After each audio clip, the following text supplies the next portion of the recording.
Jangan terpedaya, harga emas murah boleh jadi perangkap. Ramai teruja bila nampak emas pre-love dijual murah di media sosial. Tapi, murah tak semestinya selamat. Nak tahu kenapa anda tak digalakkan beli emas dari individu persendirian? Risikonya sangat tinggi. Satu, keturunan diragui. Cantik luar je, tapi dalamnya campuran logam atau palsu terus. Kedua, tak ada resit, tak ada sijil. Kalau nak jual balik, confirm pening kepala. Nak sahkan asal usul pun susah. Ketiga, boleh tersangkut kes jenayah. Kalau emas tu terlibat dalam kes rompakan, penipuan atau curi, anda pun boleh disiasat.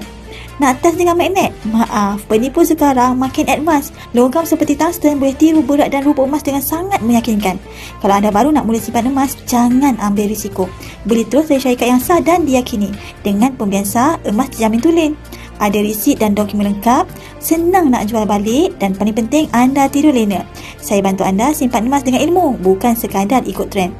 Saya ialah Dila Pabigo di bawah rangkaian Jiwa Ada Network, bimbingan mentor emas terkenal Tuan Muhammad Zulkifli. Klik butang di bio ataupun caption untuk saya bantu sebaiknya, insya-Allah.